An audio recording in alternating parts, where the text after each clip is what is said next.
Your AAA Foundation for Traffic Safety welcomes you to Using Your Eyes Effectively When Driving. We're going to explore the fascinating world of visual perception, and we'll answer questions like, what's the difference between the two types of information our eyes provide us with? Where on the driving scene should a driver concentrate most of his or her attention? And what's the effect of alcohol on a driver's visual perception? The answers to these questions and more in Using Your Eyes Effectively When Driving. Welcome to Driving Safety. I'm Patrice King Brown. And I'm John Burnett. You know, the skill of safe driving is mostly in your mind.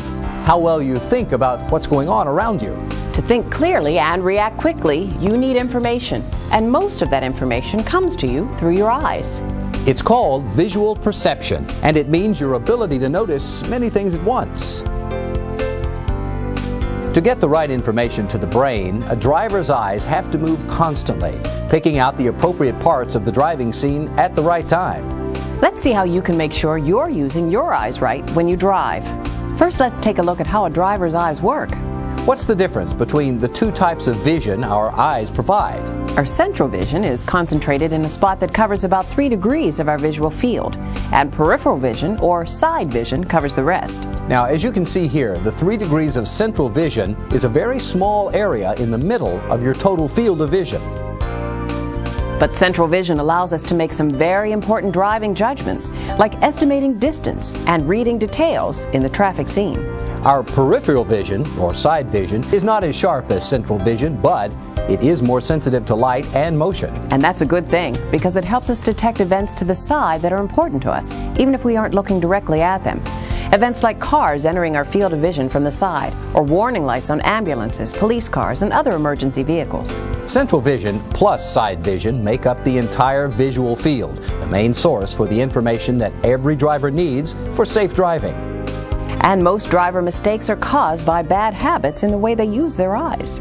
Now let's take a look at the best way to make our visual perception work for us when we're driving. Because how you use your eyes will determine how safely you drive. Where in the driving scene should a driver concentrate the most attention? Most of a driver's attention should be concentrated on the vehicle's intended path of travel. There are 3 basic rules to follow in developing good eye habits for driving. First, aim high and look ahead, not down. The experienced driver's attention is focused on the road ahead, with the central vision following the intended path of travel. Second, keep your eyes moving. The good driver concentrates on selecting details in the traffic scene and on the distance between the car and objects ahead. Third, get the big picture. Search the whole scene, not just part of it. Check the rearview mirrors to see ahead and behind you. As you approach an intersection, watch for vehicles and pedestrians moving in all directions, for traffic control devices, and for anything else that might block your vision or otherwise increase risk.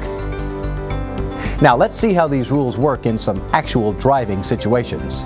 We know that driving is primarily a task of information processing, but in order for us to learn what visual cues are important for driving, we must be able to describe the driver's visual search process. This is a representation of a driver's visual field. The oval area in the middle of the field represents central vision. The grayed area surrounding the oval represents side vision. When we drive, our eyes move in a series of rapid, jerky movements. Between each movement, the eye pauses for a fraction of a second, then darts to another part of the scene. These pauses are known as fixations. Now, even though these fixations are very short, they give the driver's brain time to gather important information from the eye's image of the driving scene. Let's watch how the eyes of 2 experienced drivers cover the driving scene as they confront 2 potentially hazardous driving situations, negotiating a curve and merging onto a freeway. The same 3 rules that apply to training your vision apply here. First, aim high and look ahead, not down. The eyes of an experienced driver tend to drive ahead, typically sweeping into the curve several seconds before her car reaches it. 2, keep your eyes moving. She uses the lane lines close to her car to maintain proper lateral position. And 3, get the big picture. Her eyes select important clues as to how to maneuver the car, the curvature of the road, the condition of the berm, and the speed and direction of other traffic. Merging is another potentially difficult maneuver. Let's watch this experienced driver's eye habits as he negotiates a merge. A good driver starts sampling the conditions in the stream of traffic 10 seconds before reaching the merge point. In a merge situation, experienced drivers maintain lane position by glancing momentarily to the right side of the road. They always maintain an awareness of other traffic patterns developing around them. Train your eyes to follow the 3 rules. Aim high and look ahead, not down. Keep your eyes moving and get the big picture. Keep these rules in mind whenever you drive, and your eye habits will improve. Let's look now at how some experienced drivers have trained their eyes to develop special skills that help them in driving. With experience, some driving tasks don't require every eye fixation to be directed only toward traffic and the path of the car. In this situation, for example, a driver is concerned with avoiding a pedestrian but is still able to maintain control of the vehicle with only very brief glances at the intended path of travel. This driver has developed the ability to use side vision to judge distance. Another driver was told to fixate on the car on the right while maintaining proper distance behind the car directly ahead. Her central vision remains on the car to her right, but she is still able to follow the car in front without looking directly at it. Let's look at 2 examples in which drivers are functioning at less than top efficiency. This driver is tired. Notice how his central vision tends to fixate lower and to the right, often dipping all the way down to the road surface. This driver, on the other hand, is mildly under the influence of alcohol. His example allows us to answer our 4th question. What is the effect of alcohol on visual perception? Even though he isn't legally drunk, after only a few drinks, the effects of alcohol on his eye habits are readily noticeable. His concentration is failing. His eyes are staring straight ahead, his central vision stuck squarely on the surface of the road. He notices nothing to either side, a very dangerous situation, both for himself and every other driver on the road. Let's turn now to how new drivers can train themselves to have good eye habits and effectively search the driving scene for important information that will allow them to drive more safely. Inexperienced drivers have different visual search patterns than those of experienced drivers. Typically, student drivers go through a 3-stage development process as they become more proficient. In the first stage, beginning drivers exhibit an active search pattern, but many of their fixations fall on unimportant areas of the driving scene. In the second stage, new drivers show an in-out pattern, sharing their fixations for near lane position with glances ahead. In the third stage, we find the normal pattern of experienced drivers, who fixate far ahead while using their side vision for information about their lateral position. To train yourself to use your eyes properly while driving, you must follow our 3 rules. First, aim high and look ahead.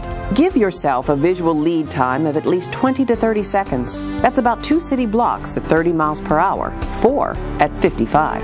Second, keep your eyes moving. Roadway and off-road conditions are constantly changing. Search the scene for clues to these changes. Stay alert for changes on the roadway or potentially dangerous conditions that might require you to readjust the speed or position of your car. And third, get the big picture. Search the whole scene, not just part of it. Scanning helps you gather more information and keeps your mind engaged on the traffic scene, which reduces boredom and fatigue. Scanning also means checking your rear view and side view mirrors at least once every block in the city and once every 5 seconds in heavy traffic. Because of blind spots to the rear of and behind your vehicle, head checks are an important part of the scanning process.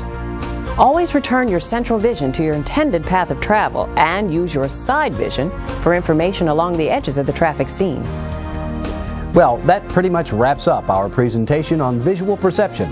Applying what we've shown you in this presentation will increase the efficiency of your eyes and brain in gathering and processing the information you need to drive safely.